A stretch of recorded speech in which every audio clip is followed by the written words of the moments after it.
네, 할렐루야. 오늘 치유와 회복이란 제목으로 말씀 증거하겠습니다.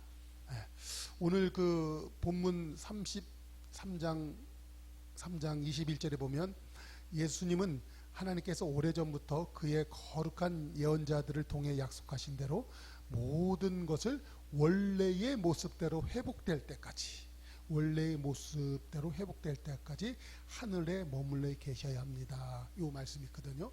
요 말씀의 비밀의 뜻이 딱 깨달아져서 여러분들 하나님이 성도들을 치유하시고 여러분의 삶을 갖다가 창조 원래의 본 모습 이전보다도 더 위대하게 회복하시는 은혜를 누리는 은혜가 있기를 축복합니다.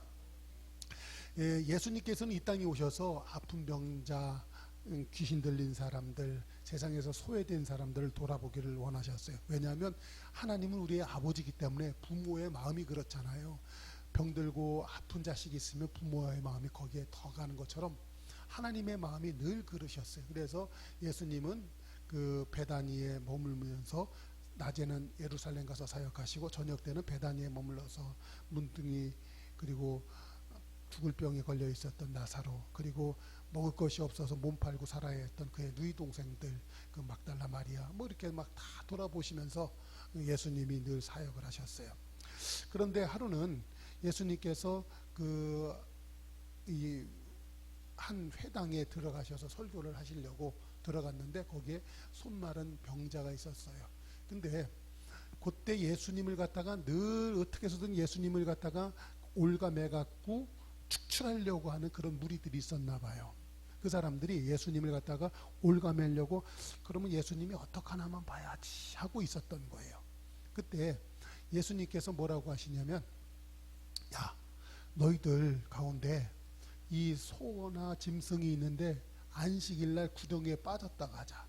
그러면 그 안식일이라고 해서 아무것도 일하지 말라고 주님이 계명을 주셨지만 구덩이에 빠져 있는 그 짐승이 있는데 그냥 놔두고 너희들 안식일 지킨다고 하겠냐? 그거 끄집어내서 살려줄 것 아니겠냐? 하물며 짐승에게도 그런데 아브라함의 자손이요 아브라함의 자식인 이 한 사람이 병들어서 저렇게 있을 때 그 사람을 전신을 건강케 하는 게 당연한 것 아니냐? 하시면서 예수님께서 그 사람을 갖다가 회당에서 설교하시다가 말고 그 손 말아서 혈기 말라서 꺾어져 이렇게 돼 있는 사람을 갖다가 치료하십니다. 여러분, 그것이 마태복음 12장 9절에서 13절까지의 말씀이에요. 그때 13절에 보면 이에 그 사람에게 이르되 내 손을 내밀라 하시니 그가 내밀매 다른 손과 같이 회복되어 성하더라. 회복되어 성하더라. 뭐냐면 다른 손같이. 그러니까 한쪽 손은 성해요. 멀쩡해요. 근데 한쪽 손은 말라 비틀어져서 이렇게 된 거예요. 어쨌든 제 기능을 못하죠. 사람이 이 장애자가 되면 육신만이 장애자가 아니라 마음과 정신 상태까지 장애자가 될 때가 많대요. 전에 그 어떤 그 젊은 아가씨를 본 적이 있었는데 그 아가씨가 살짝 이 손가락 하나가 좀 잘라졌나 봐요. 그래서 이 평소에도 이 장갑을 끼고요. 장갑을 끼고 겨울에도 여름에도 좀 예쁜 그 나시티나 뭐 이런 이쁜 거 입어야 되잖아요. 그런데 이 장갑을 끼니까는 이 긴 팔 입고 그거 덮으느라고 평생 제대로 멋있는 옷을 못 입었대요. 생긴 건 이쁘고 잘생겼는데. 그런 사람이 있어요. 근데 그 사람이 어느 날 예수님을 만난 다음에 손가락이 잘라지고 병신이 된 게 너 잘못이 아니라 사고 때문에 그런 것 아니냐. 그러나 너의 영혼은 하나님 보실 때 너무나 아름답다. 그것을 딱 깨닫고 난 다음부터 그다음부터 그냥 예쁘게 그냥 드레스 같은 것도 이쁘고 예쁘게 하니까 얼마나 이뻐요. 그렇죠? 여러분, 이 장애라는 것이, 다친 것이, 병들었다는 것이 얼마나 사람을 갖다 고통스럽게 하는지 몰라요. 오늘 이 마른 손이 치유된 이 사람, 사실은 보면 이 아픈 게 아니에요. 병든 게 아니에요. 뭐냐면 마귀에게 악한 것에 점령이 되어서 그의 삶이 철저히 파괴되고 있었던 거예요. 그런데 예수님이 오셔서 이 마귀가 그 사람을 올라타고 점령하여서 그 사람을 파괴시키는 것을 갖다 중지시키고, 할렐루야, 마귀의 역사를 갖다 중지하고 하나님의 역사를 일으킨 줄로 믿습니다. 여러분, 이 치유받고 이 질병으로부터 자유되는 거에 대한 그 개념부터 한번 정리할 수 있기를 바래요. 여러분 뭐냐면 세상에는 그 큰 원리 두 가지가 있더라고요. 제가 보니까 그 인간 그 모든 철학 사상의 가장 최고봉이라고 하는 것이 불교예요. 불교인데 불교의 그 가장 근본적인 그 사상이 뭐냐면 말씀 뒤에 적어놨죠. 고집멸도라고 해서요. 이 사람들이 이 생로병사 아프고 병들고 늙고 이 모든 이런 것을 갖다가 고라고 해요. 그런데 집이라는 것은 뭐냐면 이런 것들 때문에 고뇌 범뇌 또 그것 때문에 아프고 병들다 보면 사람이요 희한하게 엉뚱한 거에 집착을 해요.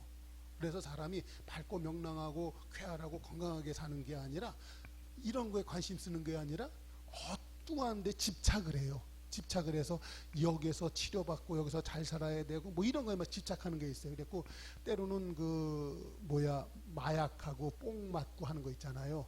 예? 그걸 뭐라 그러지? 그 쾌락 이런 거 있죠. 거기에 집착하는 거예요. 그러니까 고집, 고통에 집착하는 것을 갖다가 멸해버려. 그래서 그것을 갖다가 아예 잊어먹거나 까먹거나 아닌 그걸 갖다가 뛰어넘는 세계가 있다. 이제 그런 거예요. 그래갖고 그런 것을 갖다가 도라는 건 뭐냐면 그 수행하는 방법을 통하여서 그걸 연구하고 개발하게 해가지고 그런 인간의 생로병사 어렵고 힘든 것을 벗어나는 그리고 아예 그런 것까지 벗어난다는 생각까지도 없어지는 거. 그게 어떤 그 사성제라고 해 불교에서는 그 가장 큰 그 최고의 그 사상 체계인데 그것을 갖다가 집서성의 고집멸도라는 거예요. 근데 여러분 이거를 갖다가 쉽게 한마디로 설명해서 이렇게 되는 거예요. 불교는 아픈 팔마저도 있고 그렇게 아프게 태어난 그 세상까지도 다 있고 그 세상마저도 다 떠나는 거. 그래서 아예 그냥 머리 깎고 산속에 들어가는 거. 그렇죠? 그것을 갖다가 최고로 여겨버리는 거예요. 근데 그 산속에 들어갔다는 것까지도 없어지는 거. 아무튼 되게 헷갈려 뭔지 모르는데.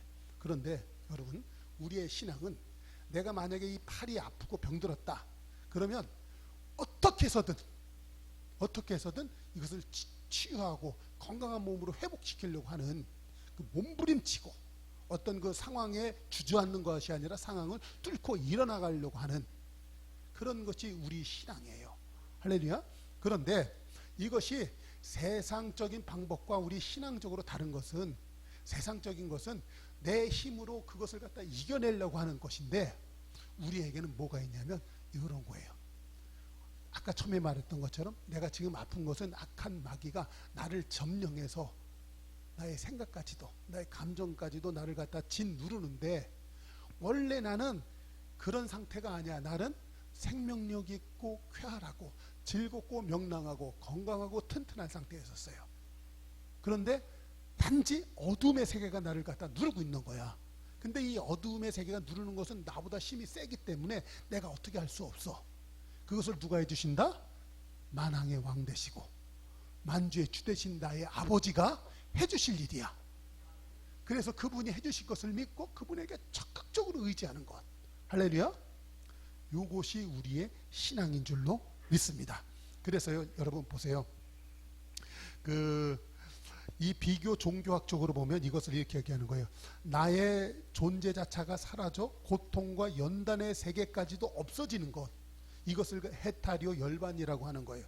그러나 우리의 신앙은 지금 내가 일그러지고 엉망인 모습으로 있지만 나는 나의 일그러지지 않는 모습을 찾아간다 이거예요. 현재 내 모습은 엉망진창일 수도 있어요. 그러나 하나님이 엉망진창으로 되기 이전에 내 진짜 아름답고 위대한 모습이 있습니다. 원래 내 위대한 모습. 그것을 예수 그리스도로 말미암아 길이요 진리요 생명 되신 그분으로 말미암아 그 길로 찾아가는 거예요. 할렐루야. 그러니까 여러분 이 회복이라는 것은 없었던 것으로 가는 것이 아니라 원래 있었던 거예요. 잊어먹은 거예요. 그래서 신라곤이라고 하잖아요. 하나님께서 에덴 동산을 주셨어요. 거기에는 아프거나 병들거나 늙거나 고통이나 뭐 이런 게 없었어요. 오직 기쁨의 동산이라는 거예요. 에덴이 기쁨의 동산. 그것을 갖다가 우리가 잊어먹었잖아요. 잊어먹은 것을 갖다가 다시 찾아가는 것. 그래서 하나님이 지성소에서 그 예수님이 십자가에서 달려주시 지성소에 그 휘장이 막혀 있어서 성소와 지성소를 가리켜서 막혀서 아무나 그 지성소 하나님의 그 위대하고 아름다움을 볼 수 있는 그곳이 막혀져 있었는데 예수님이 십자가에서 그 사역을 통해서 그 휘장 중간을 갖다 위서부터 아래로 쫙 찢어서 누구든지 제사장 된 자들은 하나님의 그 위대함과 아름다움에 접근할 수 있도록 하나님이 새 길을 열어주신 줄로 믿습니다. 그래서 예수님이 내가 곧 길이요라고 말씀하신 거예요. 할렐루야. 그래서 이 신앙이라는 것은 그 예수님으로 말미암아 그 새롭고 산 길, 그 길로 달려가는 거야. 그래서 원래 하나님이 나에게 주셨던 것들이 있어요. 그것을 갖다가 잘 보세요. 요한복음 1장 20절에는 영접하는 자 곧 그 이름을 믿으면 누구의 자녀가 된다? 하나님의 자녀된 권세라고 그랬어요. 권세 있죠. 그래서 그 권세를 갖다가 누리는 거예요. 그리고 권세를 주장하는 거예요. 그래서 내가 왜 아파? 아플 필요가 없어요. 왜냐하면 하나님은 나에게 건강을 주신 거니까. 단 마귀가 그것을 갖다가 까먹게 현상적으로 내 감정적으로 정신적으로 날 찐둘러서 나는 아파야 되고 이 아픈 것을 해결하기 이 방법도 해보고 저 방법도 해보고 막 그러는 건데, 여러분 잠언서 4장에 이런 말씀이 있어요. 이 말씀이 너의 몸에 양약이 될 것이고 너 골수에 기름진 꼴이 될 것이다. 할렐루야.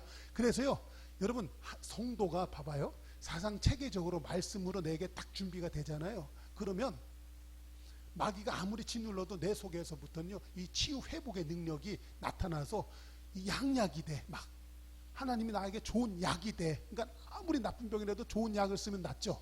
할렐루야. 그런데 좋은 약을 먹을지라도 내 속 안에서 골수에서 기름진 꼴들이 올라오지 않으면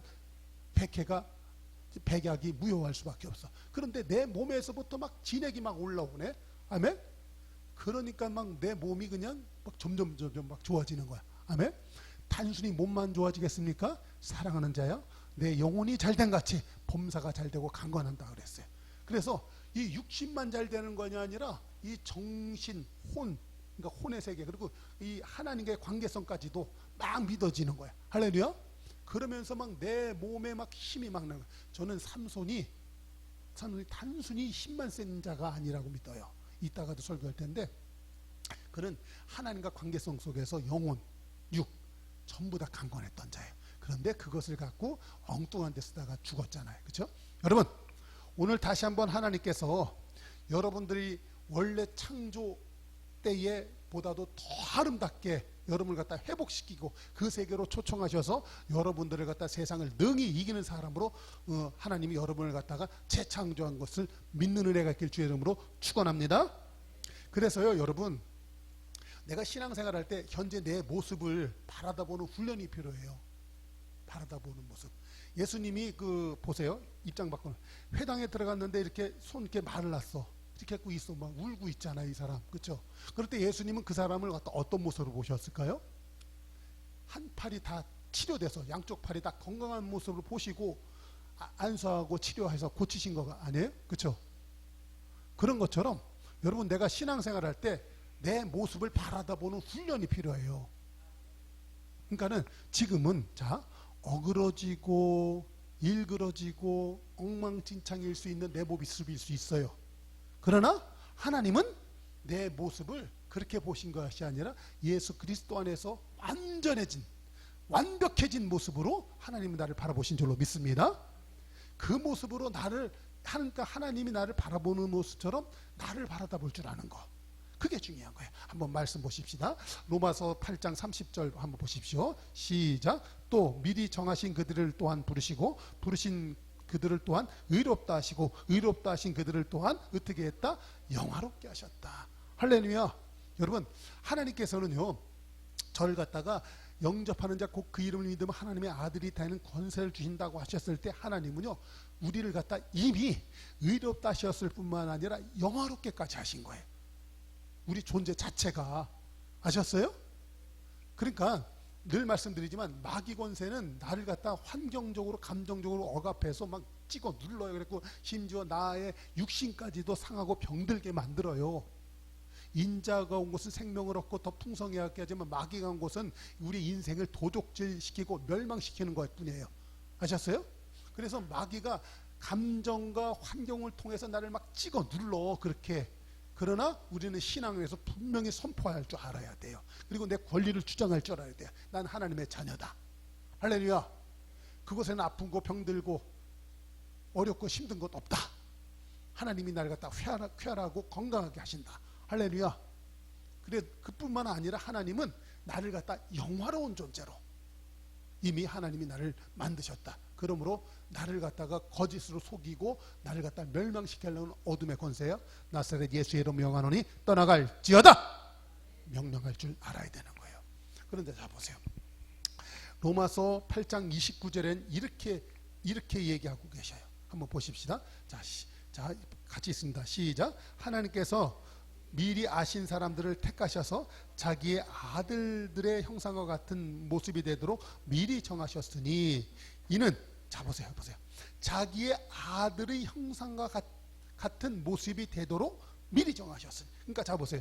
나의 모습은 뭐냐면 하나님이 당신의 아들의 형상과 같은 당신의 아들이 누구예요? 예수님이잖아요. 그러니까 내가 지금은 이런 이 모습 요 모양 요 꼴처럼 보일지라도 하나님의 계획과 하나님은 이미 나를 어떻게 되게 만드셨다고요? 아들의 형상처럼 예수님처럼. 아셨어요? 예수님처럼 나를 갖다가 이미 하나님이 되게 하신 거예요. 그래서 예수님께서는요 이거예요. 그것은 그 아들이 많은 형제 가운데서 맏아들이 되게 하시려는 거예요. 그러니까는 자 보세요. 하나님이 아버지라 그랬잖아요. 아버지이기 때문에 우리는 그분의 자녀들이잖아요.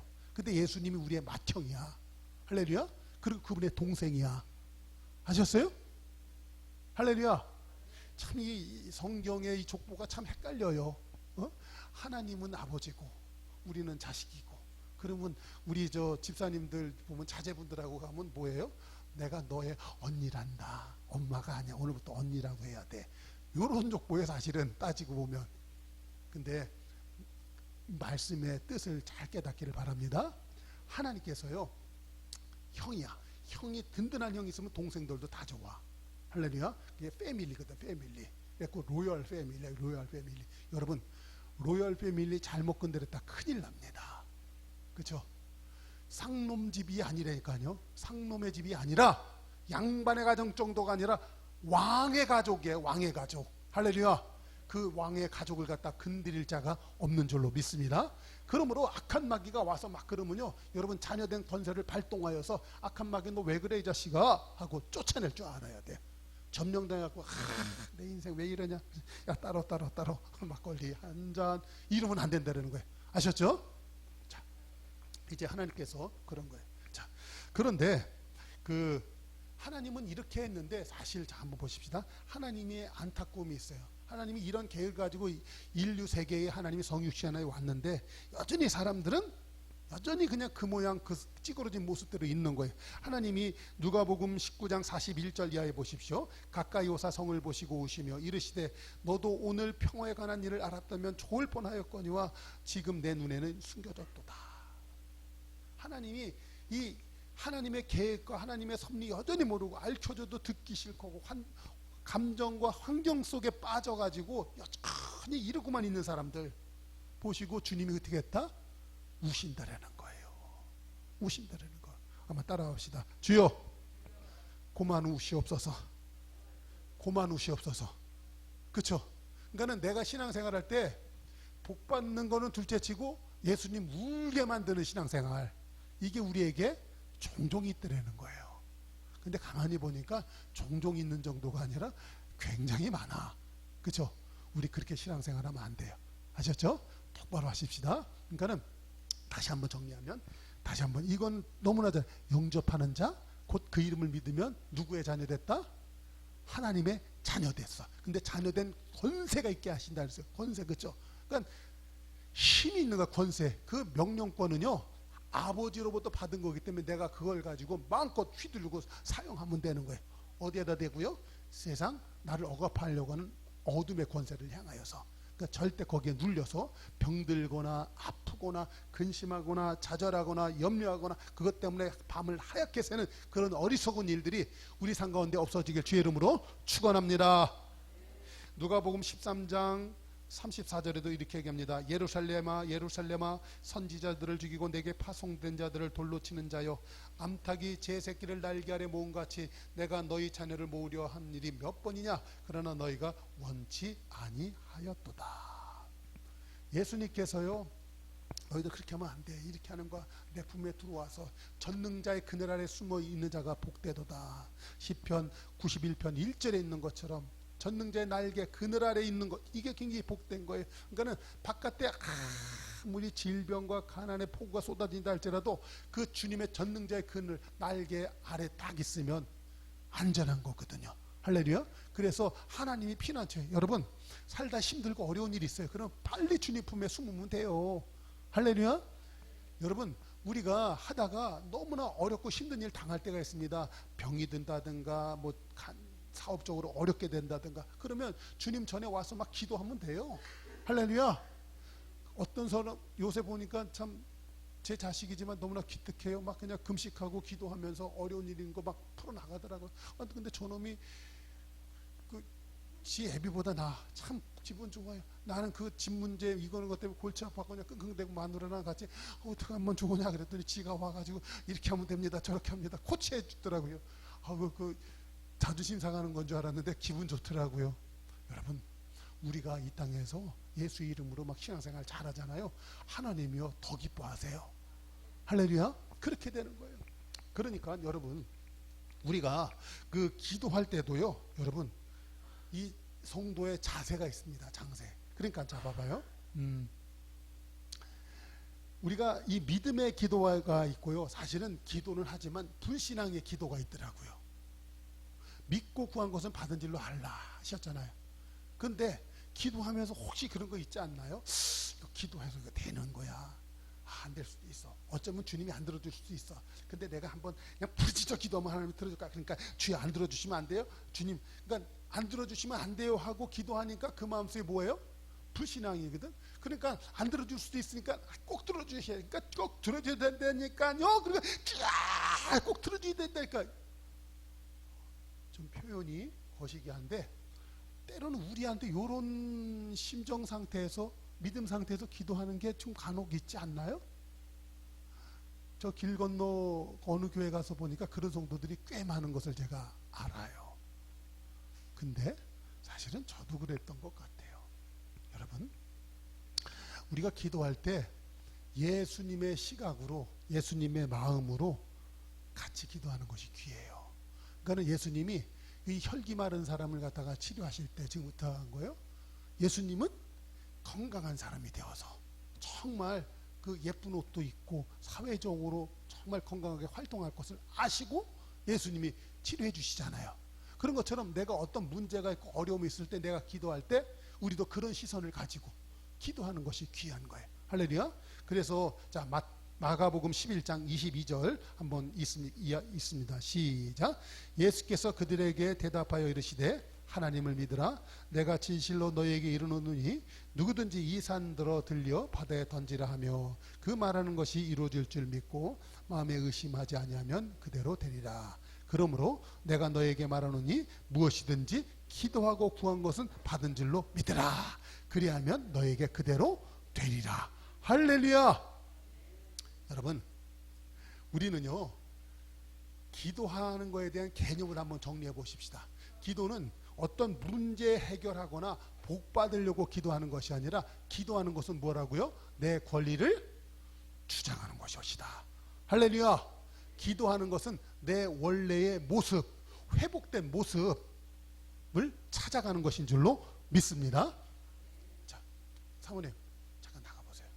자, 그러니까 여러분 다시 한번 그 하나님 마음에 대해서 분명히 알아야 돼요. 하나님은요 내 부모시기 때문에 내 아버지이기 때문에 내가 아프거나 병들거나 가난하거나 궁핍하게 사는 것을 원치 않으세요. 그렇죠? 그러니까는 자 우리가 그 하나님께 기도할 수 있는 것은 하나님께 기도할 수 있는 것은 내가 잘나서 기도할 수 있는 게 아니에요. 자, 여러분 다시 한번 잘 보셔요. 우리가 지금 하도 교회가 많고 예수 믿는 사람이 많아가지고 우리가 함부로 하나님 앞에 하지만, 여러분 하나님 섬기는 건 둘째치고 귀신 섬기는 사람들이 있잖아요. 진짜 제대로 귀신 섬기는 사람들은요, 옛날에 자기네 집 그 다락에다가 신주단지 모셔놓고 하다못해 집에서 뭐 하나 할지라도 그 신주단지 앞에 가서 빌고 물어보고 겨우 하나 이사를 하거나 못을 받거나, 심지어는 어떤 집에서는 과자 떼기 하나 먹더라도요 진짜 귀신 제대로 섬기는 집들이요, 그렇죠? 그러니까 사실은 그때 귀신에 꽉 사로잡힌 거죠. 그런 사람들은요 이 과자 떼기 하나 먹더라도 귀신한테 물어보고 이거 먹어도 돼요? 그리고 먹었어요. 이게 진짜 그 옛날 귀신 섬기던 사람들의 모습이에요. 우리 조상들의 모습이었다니까요. 하물며 귀신한테도 이럴지언데 살아계신 하나님, 그냥 푸른 날이 선 것 같은 아주 그냥 첨예하신 그 하나님 앞에 나갈 때 함부로 했다가는 다 죽는 거예요. 십계명 모세가 받으러 올라갈 때 하나님이요 단단히 명령하는 거예요. 너희들 이 선 거놓고 이 산 능선 위에 절대 올라오면 안 된다. 다 죽는다. 못 올라오게 하는 거예요.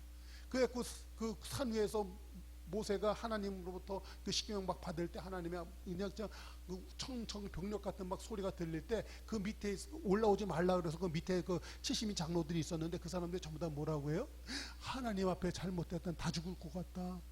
그 소리 듣다가 우리가 죽을 것 같다. 그러니까 하나님이 직접 말씀하지 말게 하시고 모세 당신이 직접 듣고 가서 그 소리를 우리한테 들려주세요 했던 것이 이 성경에 기록되어 있어요. 그게 출애굽기 19장의 말씀이에요. 그런 것처럼 여러분들 지금은 그냥 기도하면 다 되는 것 같고 기도해도 쉬운 것 같죠? 여러분 그렇지 않아요. 하나님의 지금 은혜의 때이기 때문에 지금 하나님 봐줘서 그렇죠. 괜히 헛되게 하나님 앞에 기도했다가 다 죽습니다. 이거 알아야 돼요. 근데 그런 무서운 생사여탄권을 갖고 계신 분이 바로 내 아버지이기 때문에 아버지의 그 자비로운 사랑이 지금 여러분들을 감싸고 있기 때문에 우리가 안전한 거예요. 할렐루야. 그럴 때 여러분 내가 어떤 생각하고 있어야 돼요? 내가 아프거나 가난하거나 세상에서 억눌린 것이 아버지 뜻이 아니야. 아버지의 뜻은 내가 원 거예요. 영혼이 잘 되고 범사가 잘 되고 강건한 것이 아버지의 뜻이야. 그것은 믿었어요? 그러면 내가 지금 이 어려운 상태 가운데 있으면 하나님 해주세요 할 정도가 아니라 권리를 갖고 주장할 수 있는 거예요. 이것은 아버지의 뜻이 아니라 어둠의 세계가 나를 갖다 잠식하고 나를 침범하고 있는 상태이기 때문에 내가 하나님께 기도 안 해도 돼요. 내가 명령권이 내 속 안에 있어. 자녀된 권세라 그랬잖아요. 그러니까 나사렛 예수의 이름으로 명하노니 이 어둠의 권세는 내 삶 가운데서 놓고 떠나갈 찌어다. 할렐루야. 명령할 수가 있는 거예요. 그럴 때 봐보세요. 하나님이 그렇게 하면 하나님께서 위에서 이렇게 지켜보실 때 얼마나 기쁘겠어요. 오, 내 자식이 깡이 있구나. 내 자식이 용기가 있구나. 내 자식이 담대하구나. 주님이 얼마나 기뻐하시겠어요. 그렇죠? 그러니까 기도 자체가 우리는 전에 보면 애절한 마음으로 하나님 주세요. 안 주시면 안 돼요. 그리고 기도해. 그냥 기도하고 나면 그냥 내 가슴이 더 절절하네 그냥. 그렇죠? 여러분 그거 잘못된 기도라서 그래요. 기도하고 나면요 하나님 마음도 후련하고요 내 마음도 후련한 거야. 누가 벌벌 떨어요? 마귀가 벌벌 떠는 것이죠. 기도를 그렇게 하시길 주의 이름으로 축원합니다. 축원합니다. 축원합니다. 그렇기 때문에 여러분 근데도 불구하고 자보세요. 때로는 내가 이렇듯 하나님의 자녀된 권세가 있는데 여전히 그냥 아프고 병들고 가난하고 힘들 수도 있습니다. 왜 그렇다고요? 말씀지에 보니까 뭐라고 했습니까? 그것은 하나님의 연단과 훈련이 필요하기 때문이에요. 내가 하나님의 자녀된 권세가 있지만 여전히 내 속 안에 일그러지고 낮은 자존감 속에서 교만으로 똘똘 뭉친 내 모습이 있습니다. 그것은 하나님이요 하나님의 은혜가 아무리 커도 하나님은 인격적인 분이기 때문에 하나님이 막 쳐들어와서 날 까부시지 않아요. 내가 스스로 어디가 잘못됐고 어두운 권세 속에 장악된 가운데 내가 어떻게 잘못 자라났고 어떻게 성장됐고 그래서 이 교만함과 열등감으로 어디에서 똘똘 뭉쳐 있는지 그것을 갖다가 내가 하나님 관계 속에서 점점 치유받고 회복되기를 원하세요. 그래서 한순간에 무너뜨리질 않아요. 하셨어요? 그래서 그것이 회복되는 과정 속에서 하나님은 뭘 하냐면 연단하시고 훈련하는 과정이 있어요. 그것이 하나님의 징계하심이에요. 하셨죠? 그것을 아시고, 그럼에도 불구하고 이 마귀는 내 속안에 이 잔해된 권세도 있고, 그래서 이제 그걸 내가 깨달았어요. 이제 그런데 이 교만함과 열등감이 그냥 고집 같은 걸 똘똘 뭉쳐가지고 그냥 화난 살쾡이처럼 웅크리고 있는 내 모습, 요거 있잖아요. 그 이제 그런 거 있다 할지라도 내 겉모습은 이제 이 보면은 변화돼서 새롭게 돼가지고 이 보면은 아주 그냥 만만한 모습으로 보여. 누구 앞에? 마귀 앞에 여전히 내가 만만한 모습으로 보여. 근데 예수님이 이 땅에 계실 때도 마귀는 예수님을 갖다 만만하게 봤어요. 우습게 봤어요. 왜 그러냐면 예수님이 이 땅에 오실 때 이사야 그 53장에 이런 말씀이 있어요. 2절. 그는 주 앞에 자라나기를 연한 순 같고 마른 땅에서 나온 뿌리 같아서 고운 모양도 없고 풍채도 없은즉 우리 보기에 흠모할 만한 아름다운 것이 없도다. 그러니까 자 보세요. 예수님이 이 땅에 오셨을 때 하다못해 삼국지에 나오는 관우장비처럼 그냥 포부도 당당하고 뭐 그냥 엄청난 힘이 세고 뭐 이런 것처럼, 뭐 헤라클레스나 뭐 포세이돈 이런 그리스 신화에 나오는 이런 신들처럼 엄청난 힘을 막 자랑하는 것처럼 보이면 마귀가 꼼짝 못했겠죠. 그렇죠? 그분의 자녀이니까 나에게도 예수님 믿을 때 내 속안에 그런 그냥 내가 내 겉모습에 엄청난 모습이 딱 나타나면 마귀가 꼼짝을 못하겠죠. 그런데 예수 믿으면 어떻게 해요? 흠모할 만한 아름다운 모습이 전혀 없어요. 세상적으로 보면. 그러나 그 속 안에는 세상적으로 볼 때 이 이사야 53장 2절에 있는 것처럼 그냥 마른 그 나무의 순한 연처럼 흠모할 만한 것이 아무것도 없는 모습처럼 세상에는 그렇게 보일지라도 그 속에는 뭐가 있어요? 만왕의 왕, 만주의 주 대신 엄청난 능력이 내재되신 그런 하나님인 줄로 믿습니다. 그렇기 때문에 여러분, 겉모습은 순하지만 그 속에는 엄청난 힘이 있으면 그 사람은 세상을 어떻게 살아가냐면 여유 있게 살아가요. 그 사람은 겸손하게 살아가는 줄로 믿습니다. 온유하게 살아가는 줄로 믿습니다. 그래서 예수님이 이 땅에 계실 때 사역할 적이 이렇게 해요. 이사야 42장 1절에 그렇게 해요. 예수님에 대해서 표현합니다. 내가 붙드는 나의 종, 내 마음에 기뻐하는 자, 곧 내가 택한 사람을 보라. 내가 나의 영을 그에게 주었은즉 그가 이방의 정의를 베풀 것이다. 그는 외치지 아니하며 소리를 높이지 아니하고 그 소리를 거리에서 들리지 않게 아니하며 상한 갈대를 꺾지 아니하며 꺼져가는 등불을 끄지 아니하고 진실로 정의를 시행할 것이며 그는 쇠하지 아니하며 낙담하지 아니하고 세상에 정의를 세우기에 이르리니 섬들이 그 교훈을 앙망하리로다. 할렐루야. 무슨 말씀이에요? 원래 빈 깡통이 요란한 것처럼 열등감 많은 사람이 소리치는 것처럼 예수님은 힘이 있고 권세가 있고 능력이 있고 말 한마디에 세상을 갖다가 바꾸실 수 있는 분이에요. 그렇기 때문에 그분은 세게 말하지 않아요. 점잖하게 말씀하시는 거예요. 길거리에서 외치지 않아요. 큰 소리에 외치지 않아요. 그분의 말씀 한마디면 천군 천사를 동원해서 18만 5천 명 아수르의 군사를 갖다 죽일 수 있는 힘을 갖고 있는 분이기 때문에 그분은 막 들리지 않아요. 그렇기 때문에 그분은 상한 갈대, 힘없어서 연약해서 쓰러져가는 갈대 꺾지 않아요. 후불면 꺼질 수밖에 없는 촛불, 꺼져가는 촛불 같은 인생들이 있습니다. 하나님 끄지 않으세요. 못된 사람들, 나쁜 사람들이나 그냥 상하갈 때 같은 사람 막 그냥 막 휘몰아치고 때리고 책짓질하고 막 꺼져가는 등불 같은 인생들 막 불어가지고 너 그것밖에 못해 막 궁박하죠. 여러분, 아버지는요, 부모는 그런 상하갈 같은 자식, 상하갈 때 같은 자식, 꺼져가는 등불 같은 그런 자식 오히려 더 감싸고 보호해요. 이게 부모의 마음인 줄로 믿습니다. 겉보기에는 그렇듯 그 순한 연 같아서 흠모할 만한 아무것도 없는 것처럼 보이는 그런 예수님이지만 그 예수님에게 이런 엄청난 능력이 계신, 그래서 온유하고 겸손하고 순하게 사셨던 분인 줄로 믿습니다. 그러니까 보세요. 그분의 자식이기 때문에 우리도 그런 거예요. 내겐 엄청난 능력이 있어요. 할렐루야. 그런데 그 능력은 누구와 관계 속에서 이루어진다? 예수님과의 관계성 속에서 이루어지는 거예요. 그러니까 평소에는 자 보세요. 여기 이 선풍기가 이건 아무것도 아니에요. 근데 이거 큰 선풍기, 엄청난 선풍기라고 하십시다. 평소에는 뭐 아무것도 안 돼. 눌러도 안 돼. 근데 코드가 여기 이렇게 꽂혀지기만 하면 여기서 엄청난 바람이 나오는 줄로 믿습니다. 그래서 이것은 이 선풍기가 이 비유가 좀 그러네. 태풍도 일으킬 수 있고 이 앞에 있는 그 산과 같은 큰 것까지 다 날려보낼 수 있는 엄청난 위력, 수백만 마력의 선풍기인 줄로 믿습니다. 그런데 이게 평소에는 그냥 순하게 가만히 있으니까 무섭게 여기는 거예요. 근데 어느 날 얘가 전기 코드가 꽂혀지는 그 능력이 나타나게 될 줄로 믿습니다. 그러니까 우리 성도들이요, 이 땅 살아갈 때 별 볼 일 없는 것처럼 보일 때가 덜어 있는데, 내가 어느 날 말씀과 기도로 하나님과 연합되는 순간에 내게 하나님의 그 능력이 나타나게 될 줄로 믿습니다. 그것을 갖다 일찍이 사도 바울이 하는 거예요. 내게 능력 주시는 자 안에서 내가 모든 것을 할 수 있느니라. 할렐루야. 이것을 갖다 아는 거예요. 그러니까 자 보세요. 여러분, 내가 신앙생활 할 때 다시 한번 이것을 한번 정리해 보십시다. 제가 일터에서 그 우리 교회에 나왔던 청년들 둘하고 셋하고 같이 일한다고 했죠. 걔네들한테 일할 때 내가 한번 이런 질문을 했어요. 야, 너 사자 새끼 같으냐 개자녀 같으냐? 그러니까 나는 사자 새끼예요. 그래? 너 왜 사자 새끼 같은 거 같으냐? 나는 성공할 거거든요. 그리고 우리 아버지가 사자예요. 그러니까 그 사자 새끼라고.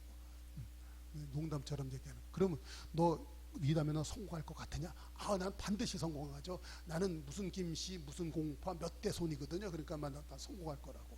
또 한 친구는 교회 다녀요. 너 성공할 수 있을 것 같으냐? 나 성공할 수 있어요. 어떻게 성공할 수 있어요? 그놈은 내 신분을 하자는 목사라는 거. 그러니까 아시잖아요. 우리 목사님이 그러셨어요. 예수 믿는 사람은 절대 망하지 않고 반드시 성공한대. 그래? 그럼 너 어떻게 해서 성공할 수 있는지 한번 말을 해봐라. 너 소망에 관한 이유를 묻는 자에게 대답할 것을 항상 준비하되 온유와 겸손함으로 준비하라 그랬다. 그러니까 한번 말해봐. 했더니 말을 못해. 거봐 인마. 그러면 누가에게 설명할 수 없다는 것은 너가 정리가 안 됐고, 그 정리가 안 됐던 건 분명히 알지 못한다는 거야. 그러면 성공할 길을 너가 잘 알지 못한다는 것은 성공할 수 없다는 얘기가 똑같아. 그러므로 너 다시 한번 정리해서 너가 반드시 성공할 수밖에 없는 이유와 성공할 수 있는 그 방법에 대해서 정확히 한번 나한테 다시 한번 설명해봐라. 준비해봐라. 그렇게 얘기했어요. 여러분, 그런데 자, 이 땅을 살아갈 때 사자 새끼처럼 신앙생활하는 사람이 있고요, 죄송한 얘기지만 개자녀처럼 생활하는 경우가 있어요. 이제 여태까지 제가 설교를 했잖아요. 어떤 사람이 사자 새끼 하나님의 자녀처럼 신앙생활하는 겁니까? 반대로 불신앙자처럼 개자녀라 그랬잖아요. 그렇죠? 우리 승질나면 개자녀야 뭐 18자녀 그러고 막 얘기하잖아요. 처럼 신앙생활하는 사람들이 있다라는 거예요. 그렇죠? 그런데 자, 이 개자녀처럼 살아가는 사람들이요, 세상에서 이렇게 살아갑니다. 신앙생활도 그렇게 해요. 이렇게 해요. 자기의 연약함과 게으름을 성실함으로 포장을 하고 살아가요. 자, 말씀 뒤에 한번 잘 보세요. 자기의 연약함과 게으름이 있습니다. 그것을 갖다가 성실함으로 포장을 해서 살아가요. 그런데 제가 이 애네들한테 그렇게 말했어요. 그렇게 하면 뭐 되는 줄 아냐? 개 된다. 사람이 연약해요. 태생적으로 그 사람 성격적으로 연약한 사람의 성격들이 있습니다. 그렇죠? 쉽게 놀라기도 하고요. 어떤 사람은 태생적으로 전투적인 사람이 있습니다. 아주 적극적이고 쾌활하고 명랑하고 그런 사람이 있어요. 반면에 우울증이고 정말 그냥 몸으로 행동이 늦고 뭐 그런 사람이 있어요. 그냥 봐도 그냥 그 사람 못 살 것 같은 사람이 있어요. 그렇죠? 연약해요.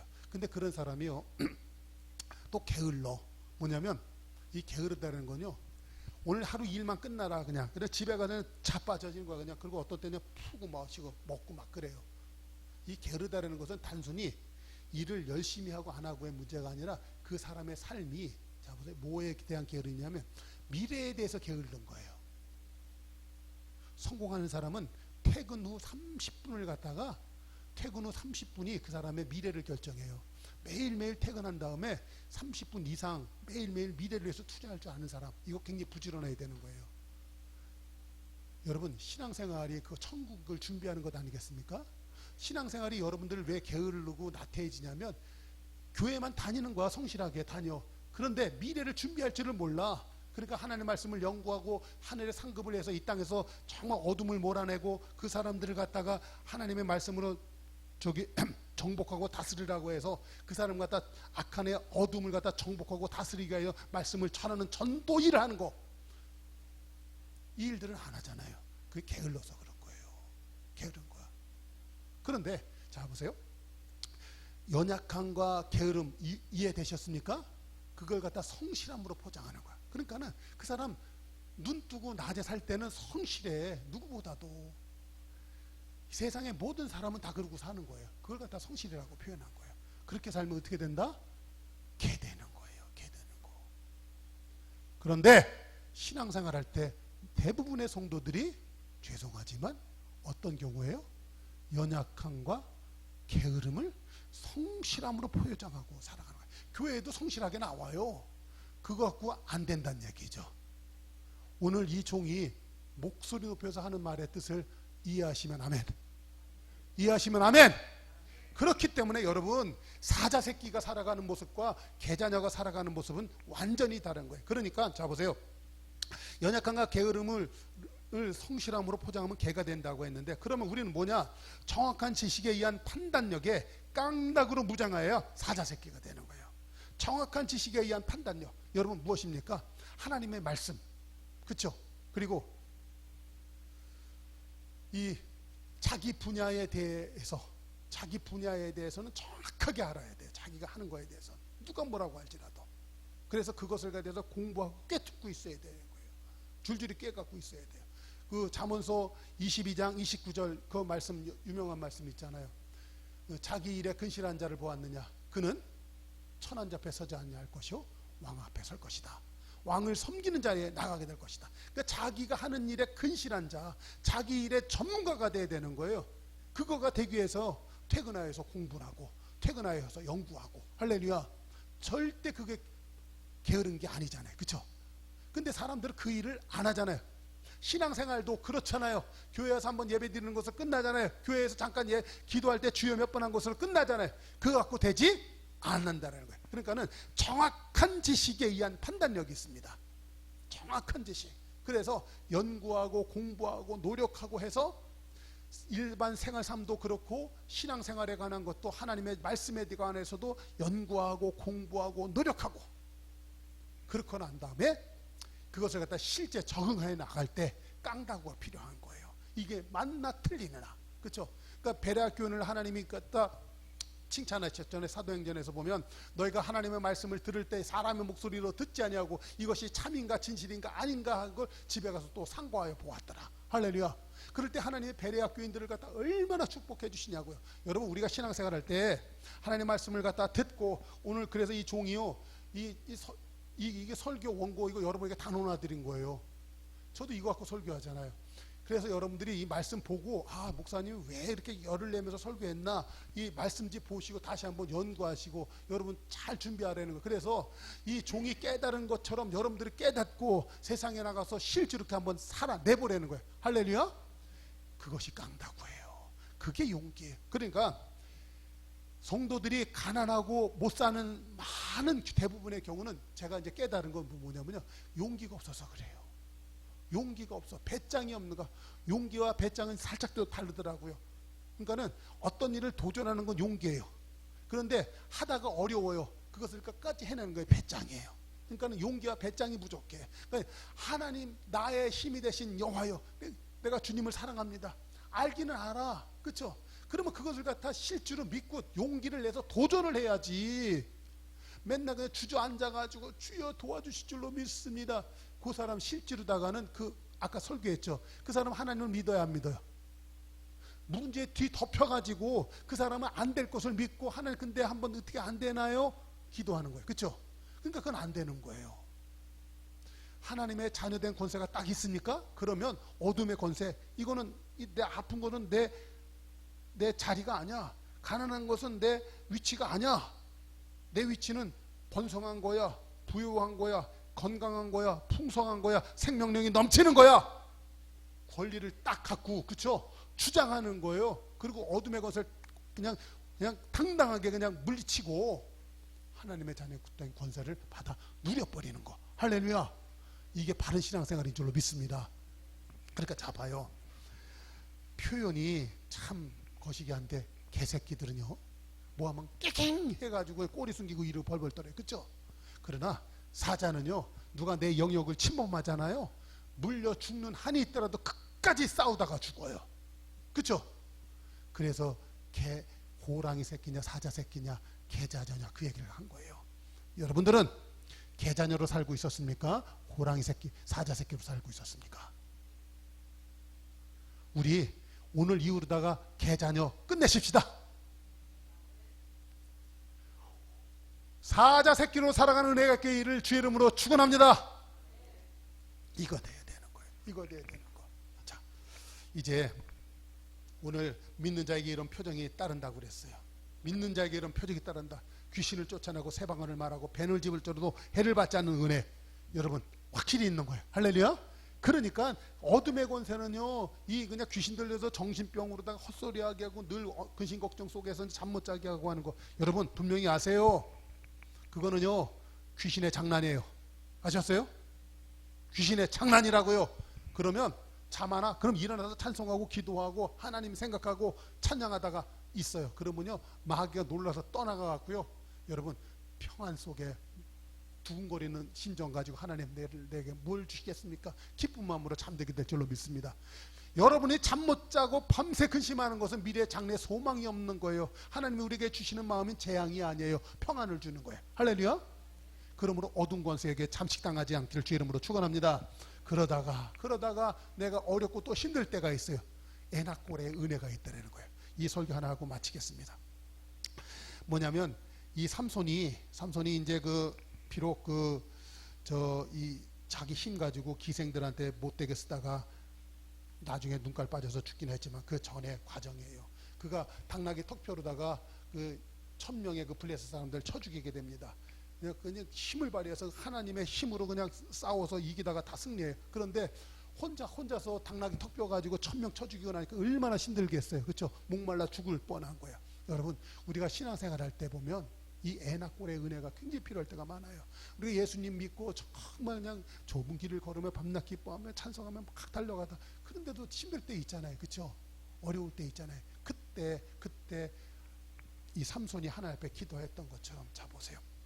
기도하니까 사사기 15장 19절에 한번 봅니다. 시작. 하나님이 레이에서 한 운목한 곳을 터뜨리시니 거기에서 물이 솟아나오는지라 삼손이 그것을 마시고 정신이 회복되어 소생하니 그러므로 그 이름을 에나꼬라고 불렀으니 그 샘물이 오늘까지 레이에 있더라. 할렐루야. 여러분 내가 신앙생활하고 이제 말씀을 듣고 이제 또 나가서 살아가요. 열심히. 이제 오늘 목사님이 사자 새끼냐 개자녀냐, 그래 개자녀로 살면 안 되겠다. 그래 나의 연약함과 게으름을 성실함으로 포장해서 살아가면 개 된다고 했는데 여전히 내가 신앙생활할 때 그런 부분이 있었잖아. 그래 좋다. 오늘부터 한번 담대함으로 정확한 지식에 의한 판단력을 갖고 깡대고 한번 열심히 한번 살아보자. 열심히 살았어요. 그러다 보면 힘들어요. 게으르고 나태하게 사는 게 편하다니까. 때로는 좌절하고 낭망하고 그냥 이렇게 사는 게 내 체질에 맞는다니까. 사람한테는 그래요. 그래서 예수 똑바로 믿는 게 쉽지 않은 거예요. 그런데 그때마다 하나님께서는요 우리가 독수의 날개짓같이 올라갈 수 있도록 하나님은 새심을 예비하는 줄로 믿습니다. 할렐루야. 그래서 그 사람은요 날마다 가면 갈수록 창대해지는 거예요. 갈수록 창대해지는 거예요. 어떻게 하면 된다고요? 에나꼴의 샘물을 발견하면 될 줄로 믿습니다. 예수님께서 명절 끝날에 누구든지 목마르면 내게로 와라. 먹으면 그 배에서 생수의 강이 흘러 넘칠 것이다. 이는 바로 성령을 가리켜 이름이더라. 할렐루야. 그러니까 여러분 보세요. 예수님이 이 생수의 강물이 되셨어요. 그래서 내 속에 들어오셔서 흘러 넘치는 줄로 믿습니다. 아멘. 자, 오늘 말씀 한번 정리해 보겠습니다. 이 보면 오늘 사도행전 3장 21절에 보면 그 원래의 모습대로 회복시킬 때까지 하늘에 머물러 계셔야만 됩니다. 하늘에 머물러 계셔야만 됩니다. 자, 여러분 내가 신앙생활 할 때 예수님이 내 눈앞에 너무나 확실하게 보이면 참 좋을 텐데 예수님은 하늘에 계시되 나하고 너무나 멀리 떨어져 계셔. 그러니까 그 하나님이 구만리 장천 높은 곳에 계시니까 내가 잘 그분하고 거리감이 느껴지고 잘 보이지도 않아. 그래서 우리가 그냥 그분 잘 안 보이니까 안 계신 거 아니야? 내 영혼이 그렇게 느끼고 그냥 때로는 그렇게 그냥 없는 것처럼 하고 살아갈 때가 우리가 종종 있었잖아요. 그렇죠? 그런데 오늘 성경에서는 뭐라고 하고 있냐면 원래의 모습대로 회복시킬 때까지 하늘에 머물러 계셔야만 합니다. 요 말의 비밀의 뜻이 오늘 깨달아지길 주의 이름으로 축원합니다. 요 비밀이 있어요. 이거 비밀. 이게 뭐냐면 하늘이라는 것은 어떤 의미가 있냐면, 자 보세요. 하늘이 있고 땅이 있습니다. 하늘에서는요 햇빛을 주시고 비를 주시는 거예요. 땅은 그것을 흡수하고 받아들여서 열매를 맺는 것이죠. 그렇죠? 그러니까 은혜를 주는 곳이라는 거예요. 근데 하늘은 어떤 개념이 다스리는 개념이 있어요. 다스리는 개념. 그런데 자 보세요. 예수님께서 이 땅에 오셔서 사도 바울을 통해서 고린도전서 3장 16절에 이렇게 말씀하셨어요. 너희가 하나님의 성전인 것과 성령이 너희 안에 계신 것을 알지 못하느냐? 할렐루야. 성육신 대신 예수님이 부활 승천하셔서 하늘 보좌 삼으셔서 계신 그 주님이 성령으로 말미암아 지금 이 순간 여러분 심령 가운데 와 계신 것 믿으시길 주의 이름으로 축원합니다. 하늘에 머물러 계신다는 것은 바로 이 하늘이 지금 어디에 있는 거예요? 내 가슴 여기에 와 있다는 거예요. 너가 지금 하나님의 성전인 것과 성령이 너의 가슴 속에 와 계신 것을 알지 못하느냐? 아멘.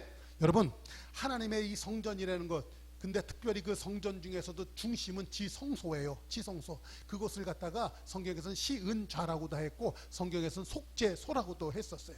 그런데 그 속죄소라는 곳에 함부로 들어갔다는 다 죽습니다. 레위기 한번 보세요. 하나님 말씀 레위기 16장 2절에 한번 읽어요. 시작.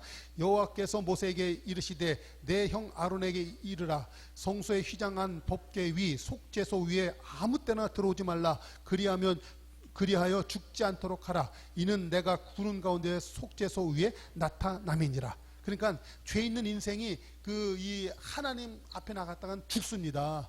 죽어요. 그러니까 함부로 나갈 수가 없는 거예요. 그런데 하나님께서 이 속죄소에서 나타나셔서 어떤 거예요? 성도들에게 말씀하시고 제시하시고 갈 길을 밝히는 줄로 믿습니다. 자, 출애굽기 25장 22절이 있습니다. 시작. 거기서 내가 너희와 만나고 속죄소 위 곧 증거궤 위에 있는 두 그룹 사이에서 내가 이스라엘 자손을 위하여 내게 명령할 모든 일을 내게 이르리라. 할렐루야. 그러니까 여러분 기도한다는 것은 뭐냐면 내가 하나님 앞에 이거 해주세요 저거 해주세요 요구하는 것이 아니라 기도한다는 것은 그 하나님이 나에게 뭐라고 하시나 듣는 게 기도이시다. 할렐루야. 그러니까 기도라는 것은 그러니까 자 보세요. 기도라는 것은 하나님의 말씀을 갖다가 암송하는 것이 되는 거예요. 그러니까는 여러분 말씀을 외우고 말씀을 암송하고 말씀을 읽다 보면 거기서 하나님의 명령의 음성이 들리는 거예요.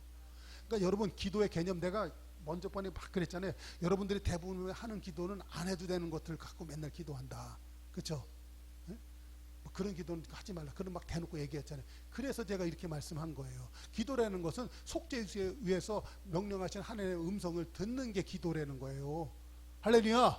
그리고 기도라는 것은 무엇이냐면 내 권리를 하나님 앞에서 받아가지고 마귀 앞에서 선전 포고하는 게 기도예요. 할렐루야. 그래서 이 다시 한번 까먹었던 내 권리를 생각하고 권리를 회복하는 자리가 기도의 자리인 줄로 믿습니다. 여러분 이 기도를 하나님께서 기뻐하시는 거예요. 그리고 그래서 하나님이 자 다음에 주기도문 갖다가 한번 말씀드릴 때 그때 더 자세히 하도록 하겠습니다. 그러니까 이 주기도문처럼 내 기도가 결국은 하나님의 뜻이 이 땅에 이루어지고 하나님께 영광되는 기도. 할렐루야. 그래서 결국은 그 기도하고 내 생활 상가운데서 하나님을 기쁘시게 하는 기도. 아멘. 그 자리까지 나가는 것들, 이것들이 우리에게 잘 훈련해야 될 줄로 믿습니다. 여러분 결론이에요. 그러면요 자연적으로 치유는 일어나는 거예요. 그러면 내 원래 모습으로 돌아가는 거예요. 이게 회복의 것이다. 아멘. 그러니까 잡아요. 결론. 손 마른 사람이 예수님이 치유하셨을 때 회복이 됐어요. 그러니까 이 사람은 깜짝 놀랐을 거예요. 그렇죠? 깜짝 놀라. 그러나 하나님 앞에서는 놀랄 일에 그게 당연한 일이에요. 당연한 일. 사실 어떻게 보면 하나님은 너무나 안타까운 거야. 너 왜 귀신에게 점령당해서 왜 그 손 꼬부라져 갖고 중풍병 걸리고 병자들 틈에서 맨날 누구한테 들 것이네 돼서 들려다니는 그런 인생을 살아. 그러면 안 되는 거 아니었었어? 오히려 사실은 그 어떤 사람은 질병에서 치유받고 건강해졌다고 막 간증하고 막 난리치고 그래요. 그렇죠? 사실은 놀래서 그런 거예요. 그렇죠? 놀랄 일이 아니라니까요. 어떻게 보면 가슴을 치고 진짜 그냥 환장할 일이었었어요. 왜냐하면 원래 나는 치유를 받았고 치유가 됐고 회복이 되었고 부활이 되었고 건강한 사람인 것이에요. 그런데 내가 그것을 모르고 여전히 마귀 권세에 눌려가지고 그러고 살고 있었던 것 뿐이에요. 심지어 예수 믿는다고 하는 지금까지. 그래서 여러분 예수 믿는다는 건요 배짱이에요. 예수 믿는다는 건 깡다구예요. 하나님이 날 갖다 성경에 이른가 약속하신 것처럼 하나님의 자녀된 권세를 주셨다고 했으니까 하나님의 자녀잖아요. 아프지 않습니다. 병들지 않습니다. 힘들어하지 않아요. 달려가도 고나지 않냐고. 독수리 날같이 세심히 솟는 것이 성도예요. 할렐루야. 근데 그것이 안 되잖아요. 그러면 다시 한번 이 어둠의 권세 그리고 그 하나님의 나에게 주신 그 자격 그것을 바라보면서 그걸 갖다가 명령에 꾸짖고 하나님으로부터 하나님 이거 나한테 주셨잖아요. 그러니까 하나님 도와주실 줄로 믿습니다. 그리고 감사하면서 그대로 살아내버리는 거 이것이 성도인 줄로 믿습니다. 그러니까 여러분 보세요. 뭐 이렇게 이 사람 지금 얼마나 놀랬겠어요. 그렇죠? 사실은 성도는 그렇기 때문에 날마다 하나님과 동행하면 내 삶 가운데 놀랄 일이 막상 생기는 거예요. 세상은 전부 다 억눌리고 꼬부라지고 뒤틀린 가운데 있었어요. 그러나 하나님께서는 똑바로 쓰고 회복되고 정상적인 모습으로 되돌리시는 것이 하나님인 줄로 믿습니다. 오늘 그렇기 때문에 그 세상 모든 만물이 새로워지고 회복될 때까지 주님이 성전에 잠잠히 하늘에 머물러 계심으로 여러분 그 성전에 계신 주님이 이미 내 속 안에 와 계시잖아요. 그것을 믿고 다시는 어둠의 권세에 눌리지 마시고 어둠의 권세가 날 갖다 누를 때 예수의 이름으로 물리치시고 자녀된 권세를 회복하여서 건강한 삶 할렐루야 튼튼한 삶 살아가는 그런 복된 은혜가 있기를 주의 이름으로 축원합니다. 기도하겠습니다. 좋으신 아버지 하나님 오늘 치유와 회복이란 말씀을 통하여서 은혜 주셔서 감사합니다. 예수님의 이름으로 기도드렸습니다. 아멘.